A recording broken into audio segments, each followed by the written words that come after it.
Hey everyone, I've put together a special video today. I'm living in Melbourne, which is currently under full lockdown, and I'm sure some of you have heard about that already from the news, but I thought I'd paint this scene that I put together from a photo of Flinders Station in the city. And as you can see, I've also added some people in some yellow hazmat suits, which are just going about their day-to-day business. So let's see how this works out.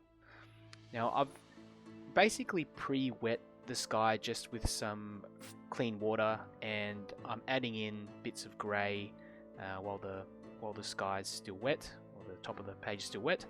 This is my usual way of doing clouds, making sure the paint is thicker and making sure to cut around those figures as well on the left.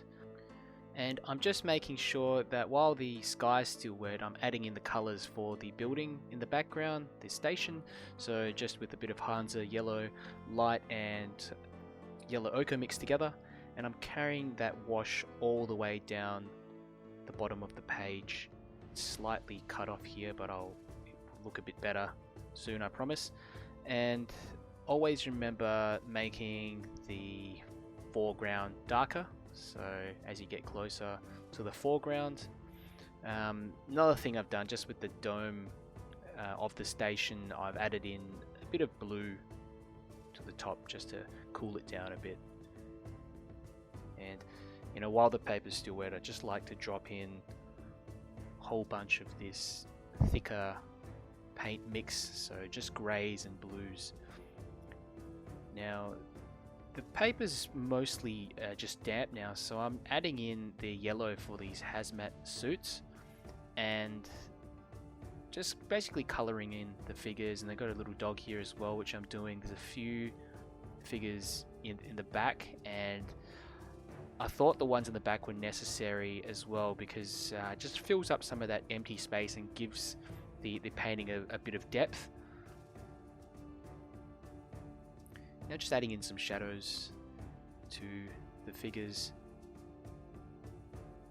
I'm working out of my Winsor & Newton sketchbook, and the really annoying thing is when you have to work across pages, you have this ugly looking line down the middle. But one of the advantages is that you do have a lot more freedom with your brush strokes. And just in terms of working out the sketchbook in general, I tend to try different things and subjects that I wouldn't usually try. So this is one of those occasions. Got the camera set up, and this first layer has now all dried, and with the figures I've added in just some darker paint while the yellow was still wet, using a larger brush. Now this is a calligraphy brush. I'm just going over the dome and the flag on top. The flag on top was done with a smaller brush, a smaller round brush. That's very important to get correct. And done the same thing with the building. The buildings are receding over to the right.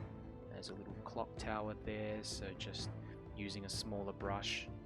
And as you move down to the base, just darken up that wash a bit, and try to do this while the paper's still wet. Allow it to mix in. It just looks a lot more natural.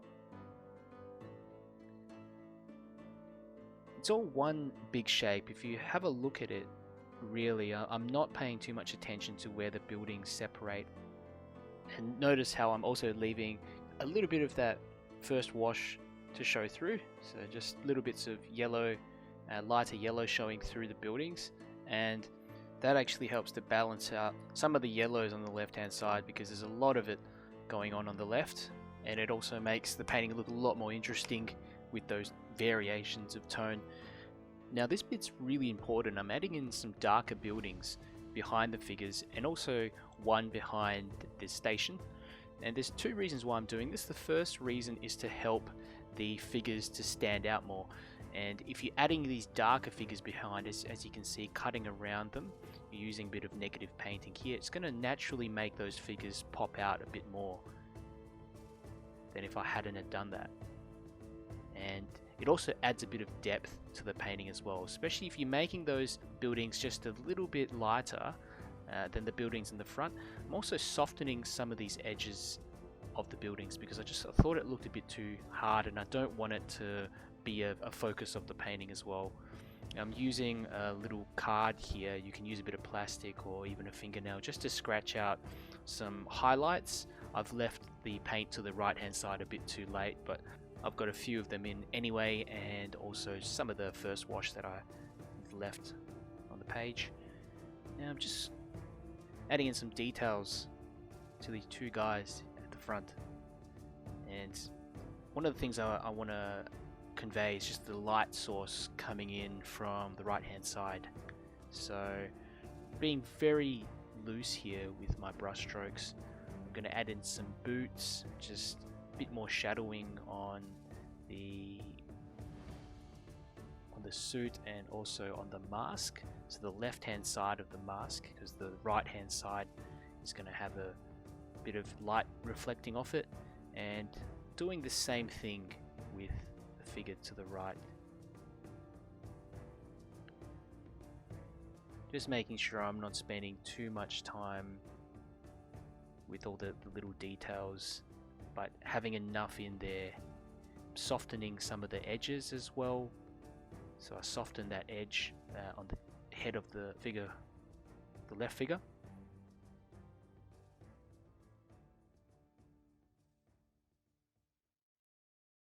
Adding some more details in to the suit.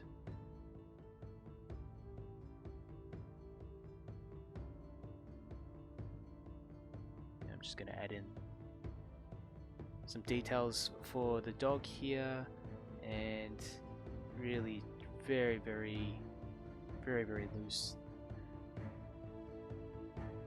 getting that shadow to connect all three of these figures together. And go over to the left as well to indicate the light source coming from the left, from the right, sorry.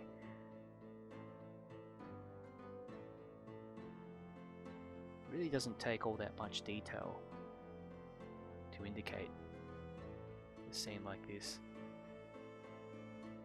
especially with these yellow suits which you see in the movies. And I'm adding little bits of detail here and there to the mask, and I'm comparing it to the background, seeing have I added too much detail, do I need to add in a little bit more. And with the dog it's very easy, you just make sure that you've got the two ears on top, and added a little gas mask on him. And the figures in the back as well, I'm painting them a lot looser and with less detail, and that's also going to help with creating that perspective. And some of these lines I'm drawing in too, it's for that same purpose. Some markings and things on the ground where it all starts to come together. I've added a little tail on the dog. Those buildings in the far background have dried off quite nicely. Looks like there's some mist hanging around, some fog, and using a darker pigment now, just a darker grey, I'm adding in a bit more detail to the station and some windows, some details to this clock tower as well in the far distance.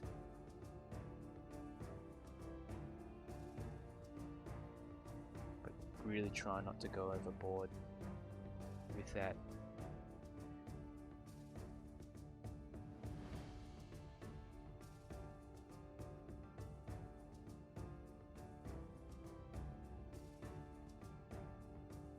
Just some lines on those office buildings in the far distance. Thought it needed just a little bit more detail. And I thought it looked quite nice, especially in between those two figures to the left, just those horizontal running lines. These electrical lines running overhead also serve to add to the perspective. of the painting, and I'm just adding in a final touch of some white gouache. I hope you enjoyed this video. Let me know what you think in the comments below. I definitely had a lot of fun painting it. And also, if you are enjoying my videos and want to see more, make sure you subscribe.